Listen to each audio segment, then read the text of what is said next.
sinasabi, whether you like it or not, doktongan niyo. Kailangan gawin mo ito. Pero dinuktong ko dito, whether you like it or not, grace wins. Mananalo ka rin ang biyaya. Okay? So mamaya makakita natin Ephesians 2 verse 8 and the following. Sabi, sapagkat sa biyaya kayo ay nangaligtas sa pamagitan ng pananampalataya, hindi sa inyong sarili, ito'y kaloob ng Diyos. Hindi sa pamagitan ng mga gawa upang ang sinuman ay huwag magmapuri. No? So yung kaligtasan meron tayo ngayon, hindi ka niligtas ng Diyos dahil likas kang mabait, likas kang mapagbigay, likas kang maibigin, o likas kang maganda, o likas kang tinatawag na wala na maipinta sa'yo. Hindi. Ang kaligtasan ng Panginoon, bigay sa lahat ng sinabi ko, at kahit sa pinaka-kubod sa mga tao, qualified tumanggap ng biyaya. So, ulitin ko na lang yung intro ko. Narinig nyo na ba yung tanong o yung salita na sa ayaw at sa gusto mo? So, parang kanina hindi pamilyar o walang nagsasabi nun. Pero sabi nga, it's a word that gives you of no choice. Para bang isang salita na hindi ka pwedeng tumanggi. Hindi ka pwedeng pumili. So, bigyan natin ng mga halimbawa. Para bang sa ayaw at gusto mo, kainin mo to. Sa ayaw at gusto mo to, isuot mo. Sa ayaw at gusto mo, sasama ka sa akin. Sa ayaw at gusto mo, lumayas ka yan. Sa ayaw at gusto mo, magpapabakuna tayo. Sa ayaw at gusto mo, anak, magpatuli ka na. Di ba ba? Yung minsan kasi may ayaw eh. Sa ayaw at gusto mo, umalis ka sa trabaho. Sa ayaw at gusto mo, matulog ka. Sa ayaw at gusto mo, break na tayo. Di ba? Sa ayaw at sa gusto mo, pakasalan mo ang tao to. Sa ayaw at gusto mo, kailangan mong tanggapin ang problema mo. So yung mga sinabi ko na yun, who among you will endure all those words? Kaya ko ba yun? Sundin lahat sa ayaw at gusto nyo? Kasi kung ang Holy Spirit, o ang Panginoon na hindi kahit kailan nakilaw sa atin, malayang, ano ba? Hindi na tayo pinakailangan, pero binigay ang conviction ng Holy Spirit para hindi na po tayo pilitin. Gawin natin yung tamang gawa. Okay? Sabi dito, actually, it is straight word given and commanded to those who are decisive, hindi makapag-desisyon, hindi makatayo sa sariling paninindigan, o pwede doon sa mga matitigas ang ulo. Kaya sinasabi yung salitang yun. At ang sabi, pwede din siya sinasabi for final decision, o sa isang parusa, o sa isang deadline, sa isang mga pangyayari o bagay-bagay sa buhay, sa isang pananakot, at sa isang pagpupumilit, at sa isang salitang walang kondisyon. Hindi ka pwedeng, sige, walang ganon, sa ayaw at sa gusto mo. Diba? At ang sabi, sino kayo pwede nagsasalita nito? Ang pwede nagsasalita nito ay yung may authority. Yung mataas sa'yo at yung agresibo kaysa sa'yo. Tama? Kasi pagka ito ay mahina, hindi mo tumagal. Diba? We will just go with the flow. Anak, kain ka na! Kailangan mo kumain ng gulay. Ayoko pa! Ako na lang kakain nito. Diba? Hindi ganon. Kinakailangan, when you insist, you must pursue. You must be willing. No? Kaya sabi, so sometimes, we're also applying this to ourselves. Especially pag corner na tayo, pag troubled na tayo, pag pressure na tayo, wala na tayong magawa, we just go for it. Tayo na sa ating sarili. Sa ayaw at sa gusto ko, kailangan ko talaga maligo ang baho ko na. Diba? Sa ayaw at sa gusto ko, kailangan ko talaga mag-take ng exam. Sa ayaw at gusto ko, kailangan ko kausapin yung principal, kausapin si mayor, lumapit sa Bombay, mga gano'n. Kaya sa ayaw at gusto mo, gagawin mo na. Okay, there are some commandments in the Bible where we find it so difficult to obey. May mga utos ng Diyos na mahirap sundin. No? Pero sasabihin ko na ngayon, mamaya ko na ililit yung salita. Bilang pastor nyo, yung lahat ng commandment ng Diyos sa isang matinding salita o pagpupumilit, pagtutulak, motivation, sasabihin ko, sa ayaw at sa gusto nyo, sundin nyo bilang anak ng Diyos nang mapunta kayo sa langit. Hindi ako lang inilip ha. Meron na kasing mga kilig nagsalubong. Wala pa akong kumanpit, nagsasalubong na yung kilig. Ba't masalin na salin kayo sa gano'n? O curious lang kayo. Okay, tuloy tayo dito. Di ba sabi, hard and difficult things become easy when practice. Yung may hirap na bagay sa buhay mo pag pinapractice mo, nagiging madali. Tama? Yung mga nagbubuhat na malaking masa ngayon, nakikita ko dun sa gym. Hindi bigat. Nakakaingit. Then, naisip ko, logically, ba't mo maiingit? Hindi ko pa kaya yun. Magagagaan pa lang yung kaya ko dahil beginner pa lang ako. Sila, matagal na sila. 2 taon na pala sila eh. 3 taon na pala sila eh. Eh, sisiw na lang sa kanila. Nag-iingit pa eh. Sisiw ko sa akin. Sisiw. Ako sa biyaya na Diyos, pag nahulog sa liig mo yan, hindi ko yan mabubuhat. Sabi, nag-iingit ka dyan. Kaya minsan lumalayo ako, di ba yung guilty? Mamaya may mangyari, ikaw yung pinakamalapit eh. Minsan, may isang gano'n, ako na mag-isa, umaalis pa yung assistant. Eh kung may nangyari, di ba? Power play, sabi niya. Overthinker talaga tayo. Okay, balik tayo sa usapan. Sabi nga dito, practice makes P. Mahilig kayo sa salitang perfect. Sino nagsasabing practice makes perfect? Nasa kamay. Ginagawa na natin yan. Practice makes permanent. Tama? Wala namang makaka-perfect eh. Pero yung permanent, andun. Pag pinapractice mo lagi, permanent yung mga gagawin.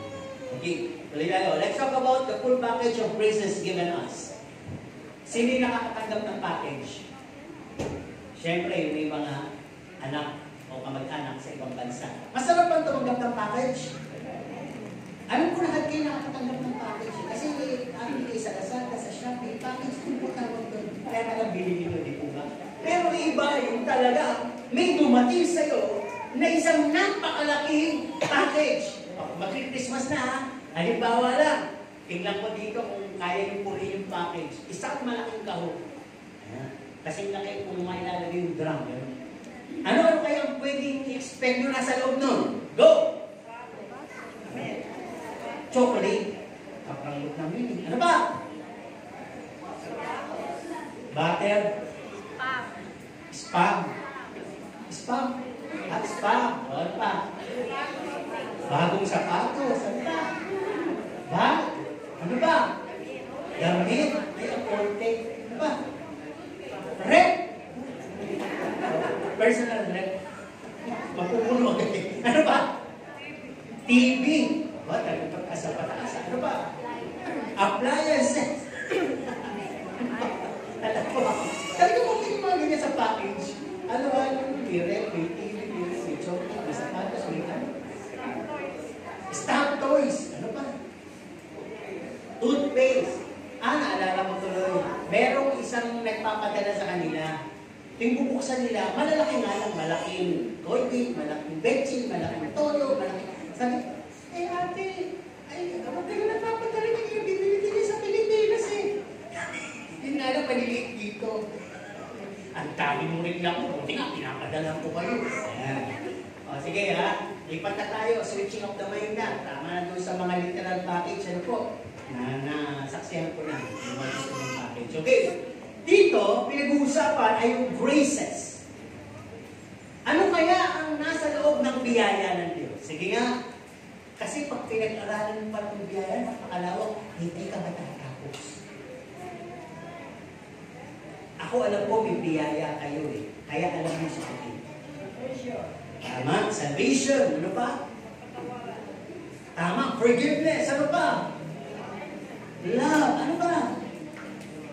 Joy, fruits of the Holy Spirit, peace, okay. Peace, ano ba? Sige, sa dami siguro, hindi nyo matanggit.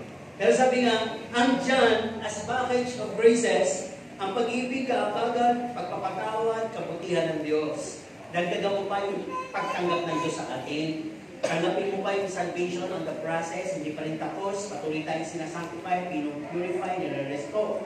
Andiyan pa rin yung provision, yung blessing, andiyan pa rin yung plano ng Diyos. Nandiyan pa rin yung molding, equipping, katulad na itong pakikinig ng salita, reshaping yan. Andiyan pa rin yung conviction and guidance, no? Titus 2:11 of the Holy Spirit. Kaya kung titingnan po natin the whole package of praises, kaya meron palang praise na amazing grace. Di po ba? Isang kahangahangang biyaya ang sa akin ay dumating. Sinong na-appreciate niya na yun? Talagang wala siyang ipinanalangin o ipinasalamat sa Panginoon. Wala na siyang nilin, kundi sa akin na salamat, Panginoon, sa dakilang biyayang binigay sa akin. Sino nakapag-pray na ng gano'n? Kung hindi pa o hindi, pasalamatan. Alam ko ninyo, hindi lang kasi counted ang graces doon sa magaling ka. Kung kahit may sakit ka, grace pa rin ang Panginoon kasi may outcome yun eh. Hindi naman yung on the process ng sakit mo. Yung habang dinadanas mo yun, hindi mo alam may kasama biyaya yun. Andun yung biyaya ng paghihintay, biyaya ng pagtitiis, biyaya ng comfort. Andun po lahat. Kaya napakalaki ng latag ng sakop ng tinatawag na biyaya. It is so amazing. Ngayon, ito na yung intriga. If it really catches us, kung talagang nahuli tayo o nabihag tayo ng biyaya ng Diyos, no? Ang sabi, every commandment of God can easily be followed. Lahat ng utos niya, susundin mo na madali na. Kaya. Kasi biyaya ang nandoon. Biyaya ka, biyaya ng Diyos. At yung gagawin mo, biyaya after biyaya after biyaya. Wala na pong issue, wala nang tanong. Lahat sa Diyos, biyaya. At lahat ng manggagaling sa Diyos, biyaya. Kaya umiikot yung biyaya, nasa biyaya. Ano po? Kaya, ito yung intrigan ano. Wonder why we've been Christian for too long. Yet, we are just matagal ka ng Kristiyano, pero bakit hanggang ngayon ay parang attendee ka lang? Kung magagalit, wala kang pakialam kung anong level mo rito. Hindi po kayo makausapin personally. Alam niyo na yan. Bilang pastor, nagpapaalala ako. Ilang kailangan, sabi dito, alam niyo, dahil nilatagan kayo ng biyaya, matagal na kayo, pero bakit hanggang ngayon parang kang attendee, parang kang observer, parang kang sympathizer, lagi kang pinapaalalahanan, lagi kang tinutulak, willingness and unity spirit, wala sa iyo, hindi matrace. Wala kang pakiisa. Ano pa? Nagsaserve ka out of your own will. Tinatawag mo paglilingkod Diyos yung sarili mong pamamaraan, yung sarili mong oras. Yung bagay na ikaw yung na-please. And you call it service to the Lord. And nag-usapan natin, graces behind you, graces around you, graces in front of you, graces in your lives. Pero bakit may ganito? No? So some of the church's activity comes sa buhay mo na boring. Boring as your relationship with Him. Pag sinabing boring na, nalalapit ka na nun. Kung dating ikaw ay mainit, kahit midweeks wala kang pinalalagpas, midweeks pinakalimutan mo, at sometimes linggo wala ka na rin. Nalalapit ka na nun. Boring na po. No? Kaya sabi dito, we keep hearing, but we're not doing anything. But we call it, we are in the grace of God. Wala po. Wala po tayo sa biyayang pagawin yung nangyayari sa buhay natin. Nag-aasong lang tayo. Pag kung magagalit, pero karapatan yung magalit. Ano po? Ang sabi na dito, tingnan na natin, some of the greatest command of God that we skip to follow. Dahil bakit nai-skip natin? Kasi nga yung grace eh. Hindi natin na-appreciate. Wala talaga, hindi natag sa buhay natin eh. Ang sabi kasi pag may biyaya ka, ikaw na magpupusa ang loob na gagawa nun. Dahil umaakaw sa iyo yung biyaya eh. No? O, sabihin na natin, may kanya-kanyang titulo, may kanya-kanyang subject, may subject about love, may subject about giving, may subject about faith, may subject about kung ano-ano sa Bible. Pero lahat pala yun, mapapano daw sa biyaya ng Diyos na. Since generally lahat yan dumadating sa atin, nakaupo tayo dito, biyaya ng Diyos. Humihinga ka, biyaya ng Diyos. May nararamdaman kami, wala na, biyaya ng Diyos. Nakarating ka ng safe, biyaya ng Diyos. Uuwi ka mamaya, ayos ang bahay mo, ayos ang pakiramdam mo, may kakili ka, biyaya ng Diyos. Sa biyaya tayo sinimulan ng Diyos. Sa biyaya tayo tatapusin at tutuloy ng Diyos. Diba? Kaya may nakasalikod, ang mabuhay kay Kristo, biyaya yun, sagana yun. Ang mamatay, biyaya pa rin sapagkat papakinabangan mo ang gantimpala. Amen? Kaya matitingnan natin, the word biyaya is blessed. Kahit yung hinintay natin pagdating ng Panginoon, it was also called blessed hope. Pinagpalang pag-asa. Biyaya pala ng Diyos. Kaya tingnan natin. Ang sabi dito ng pakaraming commandment, kinuha ko yung mga issues at may mga intriga. Isa sa commandment, tama ba? Narinig nyo na yung commandment na love your God with all your heart, mind, soul, strength, and life. Narinig nyo na po, nabasa sa Bible yan? Ang tinatanong ko, kung nabasa, narinig, hindi po ako nagtatanong kung sino nagbasa ng Bible. Kasi sagot na yun, sagot yun nung nagbasa ng Bible. Tanongin ko lang, sino nagbabasa ng Bible? Amen. Ano, mabibigla. Ngayon, ulitin ko rin tanong. Ang tanong ko, narinig nyo ba? Narinig nyo na ba sa preaching? Nabasa nyo na ba? Yung tinatawag na love God with all your heart, mind, soul, strength, and life. Amen. Okay na kanta natin yan, di ba? Thou shalt love the Lord your God with all of your heart. Di ba? Ang sabi dito pag love, actually narinig nyo na ito. It should be whole, full, not partial. Hindi spare time. Hindi seldom. Walang iba. Siya lang talaga. Hindi lang salita. May tinatawag na sakripisyo. No? At all the time yan. Siya lang at siya lang.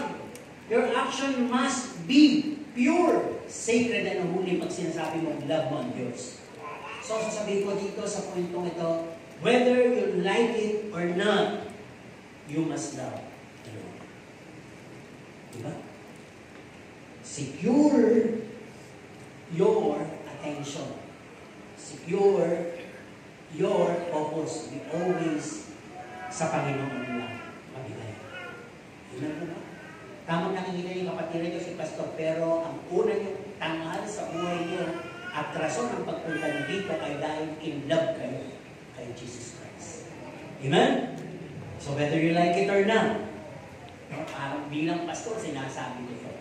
Whether you like it or not, sa ayaw gusto mo, ibigay mo ang Diyos ng buong puso mo, buong isip mo, kaluluwa mo, lakas mo, at buhay mo. Pangalawang point, love your neighbor and your enemies.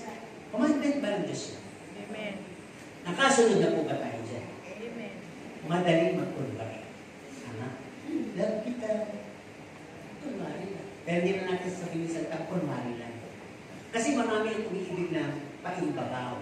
More words, but empty.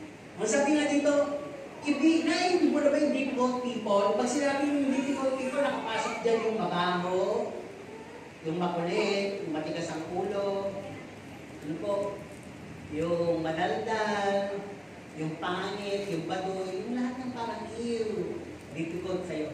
Yung ayaw mo katabi, hindi mo na ba yun? Na-appreciate mo na ba siya in your life? Minsan, hindi pa rin po yun. It should be all the time. Tama? Sakit, diba? Sabi dito, huwag mo lang ibigin yung bunch of friends mo dito. Yung pwede kang bigyan ng pabalik na blessing. Binigyan mo kasi siya, bibigyan ka niya. Binigyan mo ng bibigyan ka ng biko. Tama? Binigyan mo ng gatas, binigyan ka ng mantikilya. Yung parang may kapalit lagi. Diba? Hindi nyo masarap bigyan. Diba? Pero sabi dito, bigyan mo yung hindi makapagbigay. At ang Diyos ang magbibigay sa'yo. Tama po ba? Kaya sabi dito, avoid discrimination and partiality. Doon lang matutupad na maiibig mo ang iyong kapwa at ang kaaway mo. Ang hirap po sa lahat, ibigin yung kaaway. Kasi naman, bakit kasi inaaway mo? Ba't ka nakikipag-away? Doon ang hirap mo ng motivation, di ba? Paano mo masasabi na isang tao na away mo? Kailangan ba talaga may sinimulang, o ano? Ganon? Okay lang ba talaga? May bakbakang nangyari? Di ba pag nakaramdam ka na ng pag-iwas? Di ba pag nakaramdam ka na ng pangingiba sa kanya dahil maaaring ginawang kanya ng bagay ng patalikod o ginawang kanya ng bagay na narinig mo pa sa iba o may mga bagay na hindi mo nagugustuhan, di ba? Kaaway na po agad yun. Ibig sabihin mga taong hindi mo gusto sa buhay mo. Kaya man sabi, ibigin mo eh. So hindi natin ito sinasabi, yakapin mo literally, physically. Ibig sabihin, paano mo magago ang ibigin? Panalangin mo siya. Panalangin mo lang. Batiin mo lang. Bigay mo lang yung lahat ng level na kaya mo. Pero hindi mo gagawin yung... Kasi mamaya lumagpas kayo, pinilit mo yung superficial. Niyakap mo, pero ulit ka rin. Sabi kasi, yakapin mo. Totoong niyakap ko siya. Pwede lang sa kanya. Kaya huwag mo walang pilitin. Hanggang pumanatag na yung kalooban mo sa kanya. Kakabati mo, hi, hello. Diba? Tapos pag ginagawa na naman yung bagay na ginagawa lagi sa'yo, ayan na naman, ini-stop ka na naman. Palagpasin mo na naman. Nakarinig ka na naman sa kanya, palagpasin mo na lang. Tandaan mo, kinakailangan tumataas ang level mo. Hindi na ako maantig dyan. Nagpas na ako dyan. Kaya ko na yung pakisamahan. Kaya ko na yung palagpasin. Hindi na ako bata. Diba? At yan, hindi na threat sa akin yan. Yan ang hamon para lumago lalo yung pag-ibig ko. Dapat gano'n. Diba? Kaya sabi dito, hindi ba dito alam, katulad ng preaching natin, di ba, ng mga nakataong linggo, kung paano inaabot ang lahat, doon mo lang naabot si Kristo. Tama? Kaya kung gusto mo yung palalahin mo diretso sa Kanya, abutin mo muna yung lahat. Diba? Yung mga attitude, talagang issue na po talaga yan.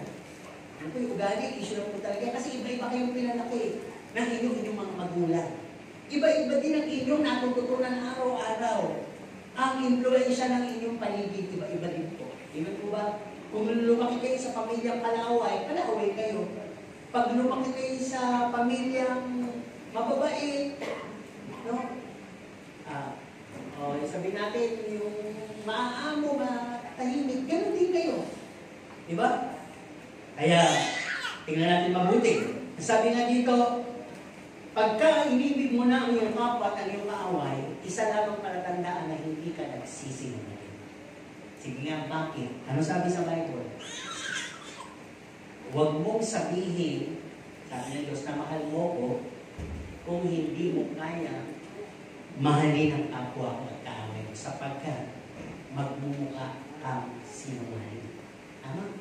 Kasi yan nakikita mo eh, hindi mo mamahal. Samantalang ako, hindi mo ko nakikita. Gusto mo akong mahalin. At sa may implication ko kasi ganito eh, inangkin na ng Diyos eh. Ano man ang ginawa mo sa Kanya, kahit sino dito, sa akin, sa inyo, ginawa mo kanina. Sa Diyos mo natin ginagawa. Hindi natin may skip yun. Sa Diyos natin ginagawa.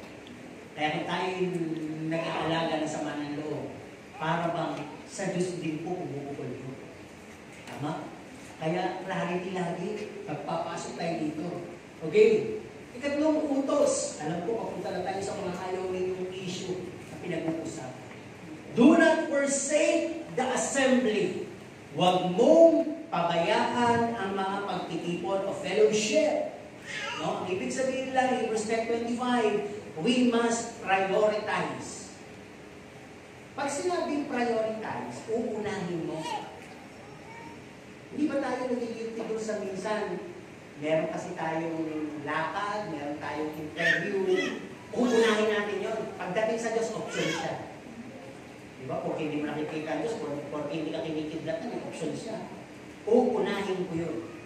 Diba? Uunahin ko yung kamag-anak ko, yung okasyon. Uunahin ko yung mareklamo kong asawa. Uunahin ko yung bahay kong malaki. Uunahin ko yung marami kong kamag-anak. Uunahin ko silang lahat.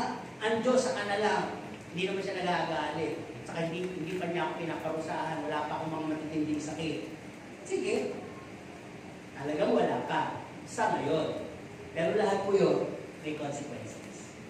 Diba? Parang sabi nga ni Pastor Ed Lapis, bakit kapag ka ang lakad mo ay Ka-excited. Halimbawa, outing. Halimbawa, ay party. Halimbawa, ay event, wedding, binyagan, okasyon. Bihis na bihis ka. At ang aga mo. Meron pang seremonya sa simbahan. Nasa reception ka na. Huwag magagalit ha. Customary ng mga Pilipino, di ba? Bakit? Kasi nga, masaya dun eh. Walang sakripisyo doon. Lahat doon pleasure. Eh, ang paglilingkod sa Diyos eh, ay, sakripisyo nga haba-haba ng sermon, katamang ka pa. So, doble-doble sakripisyo mo. Diba? Pero sabi nga, hindi. We must prioritize, we must give time, we must heed. No?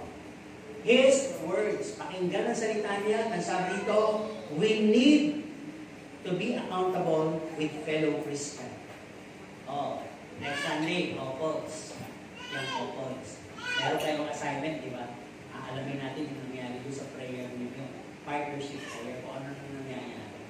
Ako, pag pumasok ka sa isang local church, kailangan meron kang kinakapaloogang commitment. Hindi pwedeng attend ka lang, uwi, attend pag gusto. Hindi attend pag di gusto. Hindi po membership yun. Attend ka lang, babalik lang tayo sa kanina. So sabi nga dito, kaya ka nilagay ng Diyos para magkaroon ka ng malasakit sa isa sa mga nandito. Hindi masama kung 3, 5 na yung dumami pa yung accountable ka. Parang dati, isa na yung binibigyan mo ng pera. Ngayon lang, binibigyan mo. Okay lang yun. Kung binibless ka naman ni Lord eh. Just be accountable. Hindi lang puro may isang pera. Pwede rin panalangin. Meron ka dito pinapanalangin talaga. Nilapitan mo, sinabi mo sa prayer. Sabi ni Lord, aalaga kita sa panalangin. Sabi ni Lord, aalaga kita sa paalala. May gano'n ba? May gumagano ba sa inyo?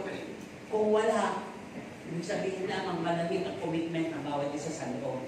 At talagang walang nangyayari na accountability sa bawat isa.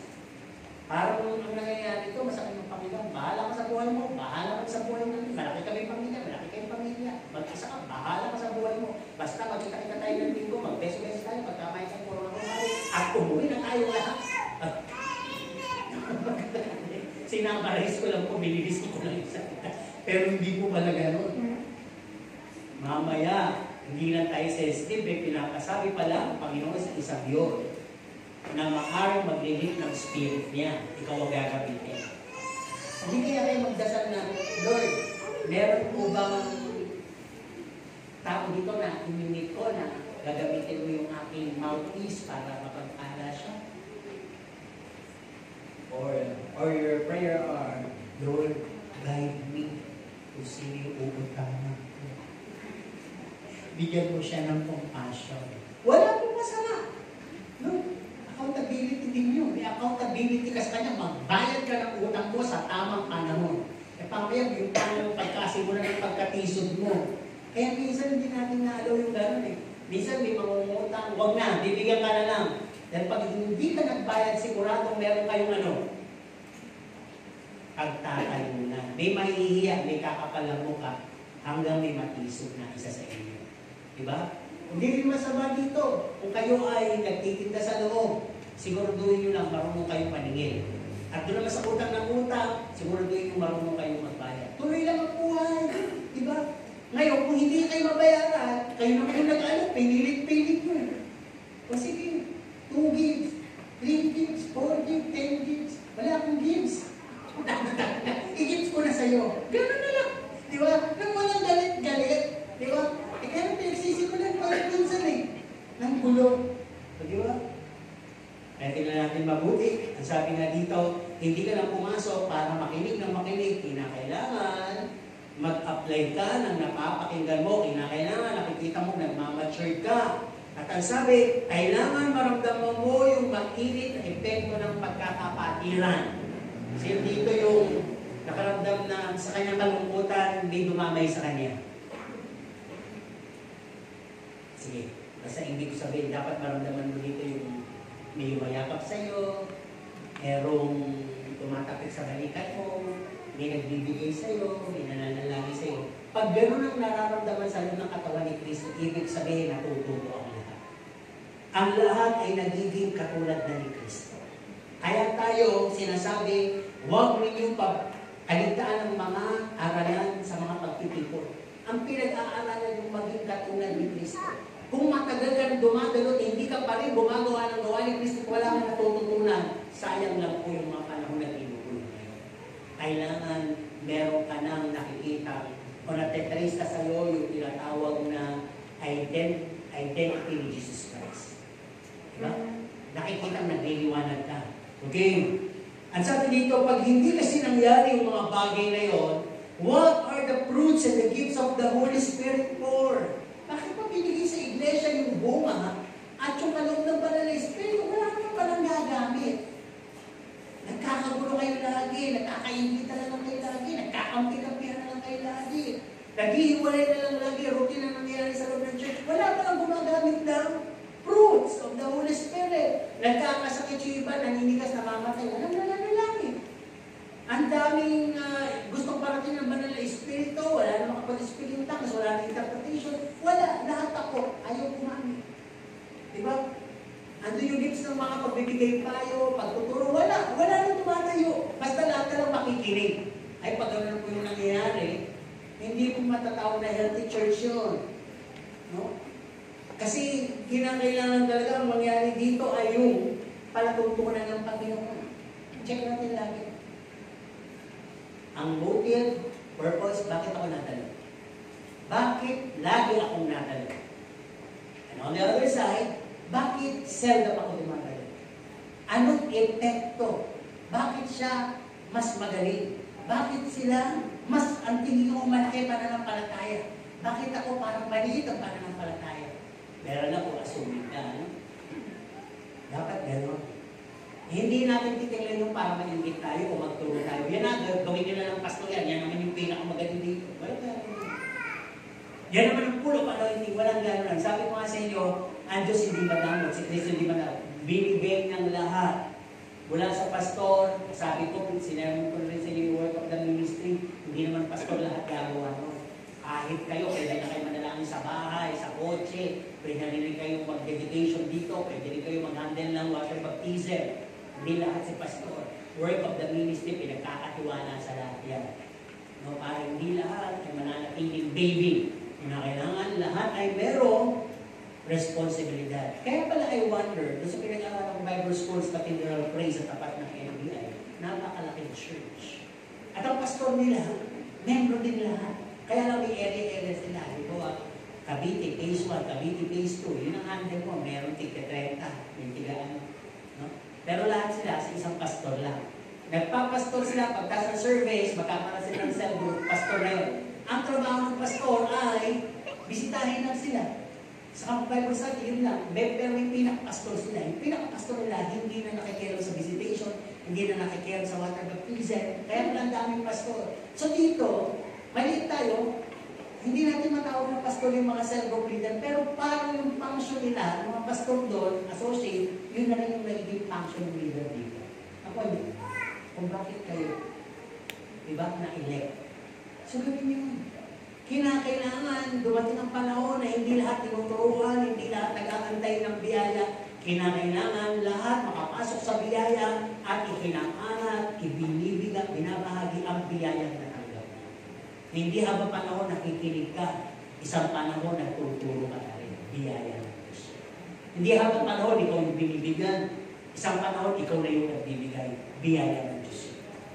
Hindi lang yung ikaw yung inibig ng Diyos. Isang araw, marunong ka ng umibig sa kaaway at sa kapwa mo. Biyaya ng Diyos. Kaya lahat niya magkatawa. Okay, tuloy. Sabi dito, no? Whether you like it or not, you must attend, commit, and stay. Kung titignan natin Ephesians 2, verse 10. No, we are God's workmanship. Gawa tayo ni Kristo. He created good works in advance for us to do. Meron naman parang nakalagad na programa ng Panginoon in advance. Ito lang yung dapat natin i-research, matutunan, applyan sa loob ng church. Sige, tingnan ko lang kung paano yung makikita yung common one, ang common theme. Ano ba ang kalakaran sa palengke? Sige nga. Sa palengke ay bilihan, ano pa?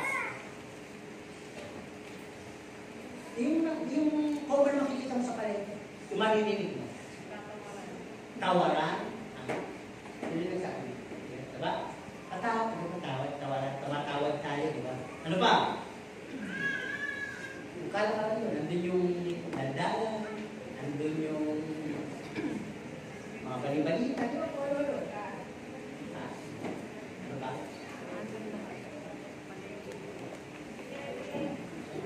Oh, bili-bili. Maingay, diba? Atmosphere, yan. Pag sa barbero, ano? Kwentong kutsi. Kwentuhan, chismis na lang yun, di ba? Ibig sabihin, alam mo, sa sabungan, siyempre, hindi ka pupunta sa sabungan, wala kang dalang pera at manok. Di ba? Totoo naman eh. Ngayon, anong kalakaran sa loob ng church? Check nyo lang. So, minsan, yung kalakaran sa palengke, sa labas, sa kung ano-anong lugar natin, nadadala natin sa loob ng church. Tama po ba? Yun ang yung nangyayari sa church. Na dapat, ang kalakaran sa loob ng church ay panalaginan, palakasan, di ba? Ano pa? Hamunan, hindi po yung awal, hamunan na, ba't hindi ka dumano ka para tumakas ka? Yung mga ganyan, ano pa? Katawaran, bigayan, damayan. Yan dapat yung essence sa loob ng church. Kaya lang, hindi yun yung nangyayari. No? Okay, tuloy tayo. Ang sabi nga dito, ano pa? No? Ang sabi sa pang-apat na command, sa Romans 12, 1 and 2, do not conform to the pattern of the world. Huwag kang pakiayon sa padron ng sanlibutan. Alam mo ba yung word na padron? Yung isang hulma. Diba? Pag kayo po ba bumibili ng leche plan, namimili pa kayo? Ha? Di ba kahit na may hulma yan eh? Meron medyo makapal, merong manipis, meron namang matindi yung arwiban, meron mang maputla, di ba? Meron may sako, meron wala. Di ba? Kahit sa itlog, kung pa isang hulma, pero namimili kayo. Gusto niyo yung malaki, kasi doble laman nun, di ba? Doble yung yolk. Di ba? May intriga pa nga yun eh, yung kulay brown, kulay puti. Yung hindi sanay sa puti, ayaw kainin yung brown, malansa daw. Wala mo, di ba? Kaya nga, sabi dito, isang hulma tayo eh. Di ba? Pero ang sabi nga, do not conform to the pattern of the world. Ang tanong ko sa inyo, nahulma na ba kayo sa hulmahan ni Kristo? Ano ba ang hulma ni Kristo? Yan. Mabilis ang sagot. Si Kristo ay banal. Tama naman. Si Kristo ay mabait, mapagpatawad, mapagpasensya. Ano ba? Sige. Si Kristo ay mapagmahal. Ano ba? Babang loob. Mapagtiis. Ano ba? Babang loob. Mapagpakumbaba. Ano ba?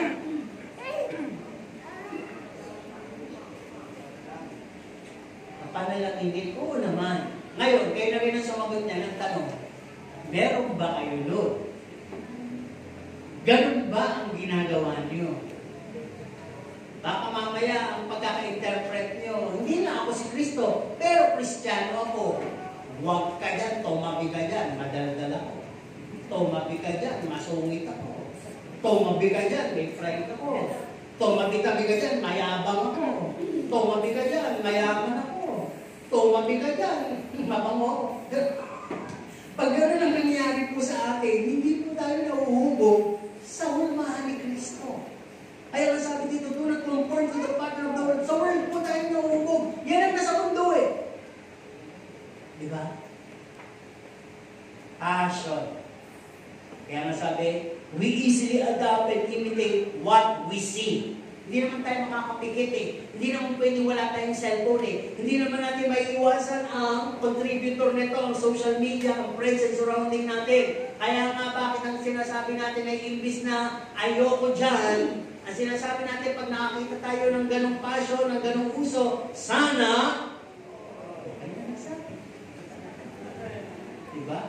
Ano na nagsabi? Sana all. Diba? Nakita niyo yung sayo ni Marian Rivera, gagayahin niyo. Sana all. Walang masama. Pero ibig sabihin lang na i-influensyahan talaga tayo. Tama? Tama naman yun eh. Kaya masabi dito, be ye transformed. Hindi pa puli. Unti-unti pa-transform tayo. By the renewing of the mind. Ilagay mo sa mindset mo, hindi ka na makamundo. Si Kristo ang dapat na inuhubog sa'yo, hindi artista, si Kristo. Amen po ba? At sabi dito, we are to influence, let it be for holiness and following Christ. Lahat po ng followers natin, sisingilin sa atin ng Panginoon. Nasabihan mo na ba sila about me? Di ba? Kasi kahit pa paano, meron sumusunod sa atin, may humahanga sa atin. Pero sabi, nasabihan mo na ba sila ng tungkol kay Kristo? Mas marami kasing nasa ilalim mo, mas maraming accountability ka sa harap ng Diyos. Ang dami mong tauhan, haharapin mo yun sa Panginoon. Ang dami mong katulong, haharapin mo yun. Ang dami mong kamag-anak, haharapin mo yan. Ang dami mong friends, haharapin mo yan. Sisingilin ng Diyos ang dugo nila sa iyo pag hindi mo man lang sila nasabihan na mahal sila ng Diyos at handa silang patawarin. Biyaya ng Diyos na pagkakaroon mo. Amen? Tuloy tayo. Kaya nga sabi dito, no? Imitate Christ, not the world. We must be light to attract those in darkness. Matthew 5:16. We must be salt. Diba? Preserver tayo. No? So whether you like it or not, I would say, abandon the world and run towards God. Alam ko, nag-guide kayo sa pabilitang salita. Mamaya babaguhin ko yung whether you like it or not. Ngayon ako nagsasabi, kasi ako yung nag-preach, di ba? Kaya sa ayaw gusto nyo, lisanin nyo ang mundo at sumunod kayo kay Kristo. No?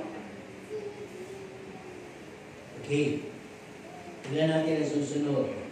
Ito, medyo controversial itong susunod na issue. It's about tithing.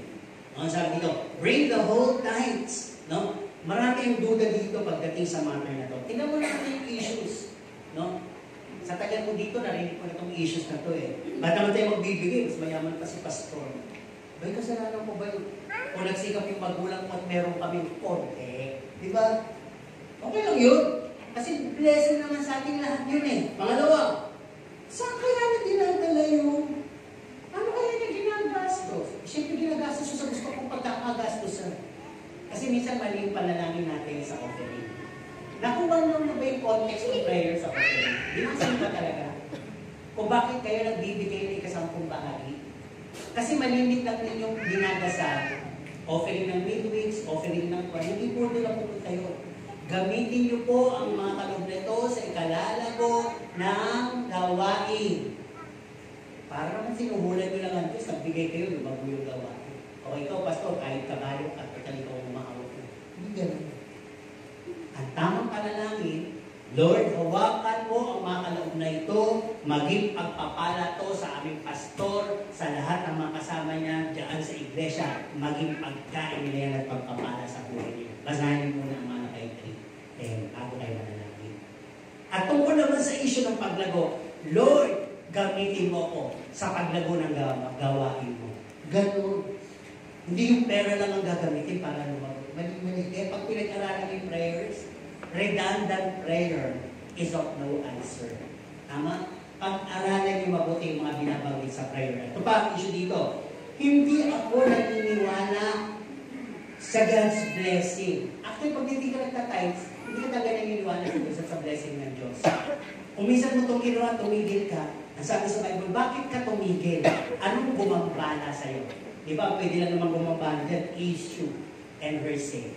Di ba? Ang sabi dito, I'll just give what I want. Okay. Ibang pastor kasi takot sabihin ito, hindi naman ako takot dito. Siguro sabi ng iba, may mga kasi ito, sabihin ko rin ito. Sometimes, pag hard ang preaching, nakikita ko rin, hard din ang giving. Parang ginagamit yung giving to manipulate the pastor. Okay lang yun. Siguro pwede ka, nakakasurvive ka ba, pastor? Yes. Nakakasurvive kami because of the grace of God. Amen. Wala pa yung giver, may grace na si Lord sa akin. At pangako ng Diyos yun sa akin, na mga nabibigay sa akin. Amen. So, hindi issue sa akin yan. Okay, ito lang paalala. Kasi parang hindi ako guilty dito. When we skip these things, no? we lactate. Yun ang indicate, no? Nagkukulang tayo sa pananampalataya. At kasama nito, we dishonor God. Alam po ba yung word na honor? Pinaparangalan. Pag sinabing dishonor, hindi mo siya pinaparangalan. Pag hindi ka nagbibigay ng tamang tithe of 10% mo, para mo sinasabi mo, okay, ako naman ang nagpabuda. Ako naman ang italino ha. Ako naman ang nagsumikap. Ako naman lakas ko itong lahat. Ba't ko bibigay sa kanya to? Yan. Kaya hindi mo man sinabi ng direct, ganun yung ginagawa mo. At sabi dito, Bible na nagsabi, you are robbing God and you are robbing yourselves to be blessed. No? Actually, it's not about the 10%. It's about the obedience. Yun lang yung tinitingnan ng Panginoon eh. Diba? When you give your tithes, yung resibo niya sa langit kaya. And everything follows, everything turn into ashes. Wala na kayong pakialam kung saan mapupunta, kung saan gagamitin. Ang bibigyan na ng Panginoon sa inyong resibo, blessings. Tama? At hindi po pero magiging kapalit noon, mostly. Health, good life, diba? At saka mga bagay na nakakapayapaan, walang sorrow. At ang sabi dito, we cannot create our own formula to attract God's blessing. Mahilig kasi tayo gumawa ng sarili natin formula. Diba? Ngayon, kung kayo po ay magbibigay sa Panginoon, hindi kalubihan ko kayo na napasobra. Diba? Kalubihan sa atin kung tayo ang nagkulang. Ang Diyos kasi, hindi niya kailangan niya. Ang kailangan lang niya, kung titignan po niyo sa graces, obedience lang. Ang tinitingnan ng Panginoon. Ano lang yan? Yan lang yung object na gagamitin mo para mapakita yung obedience. Pero obedience lang po talaga tinitingnan ng Diyos. Ang sabi nga dito, no, whether you like it or not, you must give your part, your 10%. Ang sabi dito, kasi nag-guilty ako eh. Diba? Sabi natin, ibigay ko ba hindi? Ang laki kasi, ang liit naman masyado eh. Let grace win over guiltiness. Kasi pag hindi mo ginawa yung lahat ng binanggit ko kanina, hindi mo inibig ang Diyos, hindi mo inibig ang kaaway mo, kapwa mo, hindi ka dumadalo, hindi ka nagbibigay ng everything, at talagang hindi mo inaayos ang sarili mo sa focus mo sa mundo, guilty ang mararamdaman mo, hindi mo grace. Kaya umaating ka na nagsishield ka ng solid face. Parang, kapala na lang ng mukha ito. Di naman halata. Pero sabi nga, di man halata ng iba, ang Diyos ang nakakakita ng lahat. Sa conclusion natin, kanina ko pa sinasabing, whether you like it or not. No? So, iiwanan ko dito sa points, kung nag-exert kayo, 2 Corinthians 9, 6 to 15. Lahat po yan, biyaya lang ang binanggit. 2 Corinthians 9, 6 to 15. Biyaya lang. Binabanggit ng Diyos dyan. Okay, conclusion natin. Itong mensahe ito, hindi ko sinabi para pilitin kayo sa limitasyon nyo. Meron kayong sariling isip. May puso kayo. May damdamin kayo. Conviction lang ng Diyos ang hindi po sa inyo. Ang sabi nga dito, because you know that by grace you have been saved. Di ba alam mo sa biyaya lang tayo ligtas? At ang sabi dito, at biyaya pa rin ang nagdadala sa atin sa kasalukuyan kung bakit tayo buhay. Bakit tayo may lakas? Bakit tayo may blessing at ini-enjoy sa buhay? Biyaya lang po lahat yan. Kasi, hindi mo pa man pinapanalo, panalo ang biyaya ng Diyos sa buhay mo. Amen? Kaya, panatilihin mo yung biyaya na laging nananalo sa conviction mo. Nung pagdating doon sa lahat ng tinalakay ko, hayaan mo yung biyaya ang laging magligtas sa iyo. Yung biyaya ng Diyos. Kasi pag yung biyaya ng Diyos, wala nang pilitan. May mga example dito, sabi nga, yung prodigal son. Ano bang case ng prodigal son? Di ba rebelde? Walang utang na loob. Di ba? Pero nung bumalik sa kanyang ama, pinagalitan ba? Pinarusahan ba? Anong sinabi? Ibigay uli lahat. Restoration. So grace wins. Di ba? Nanalo yung panibig biyaya. Yung woman at the well, anong kaso na ito? Ang daming asawa. Di ba? At saka kung tignan sila yung parang mababa, parang aso. Pero ano kung nanaig sa Panginoon ang kinausap niya? Biyaya pa rin. Biyaya. Di ba? Ang sabi, yung bulag na nagsisigaw, At yung mga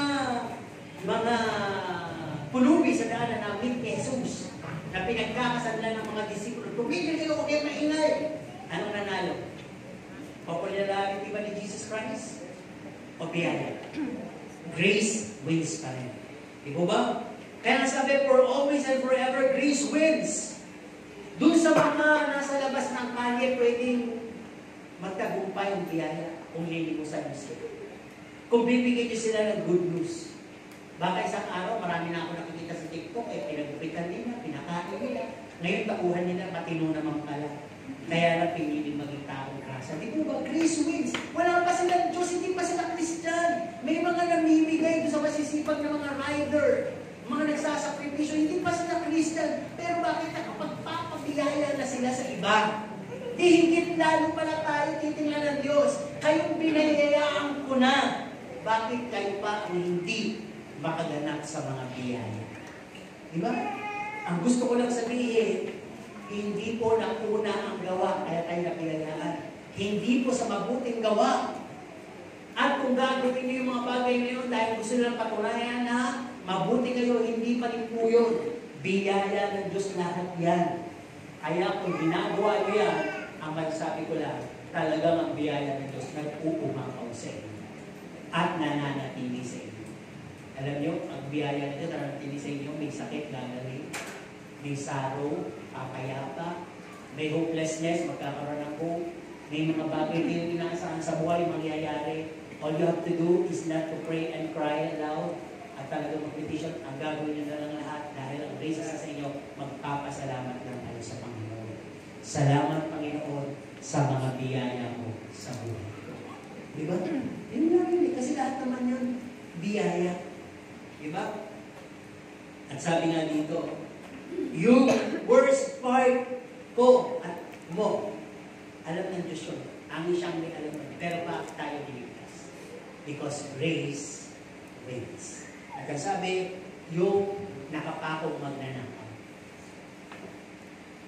Grace wins. Yung inacknowledge niya si Jesus Christ. Kaya ngayong maga, sa ating lahat, you're sinning, the thing is sinning or lacking, or doing something that is not honoring God. Still, I would say, it's not yet late. Let grace win over guiltiness.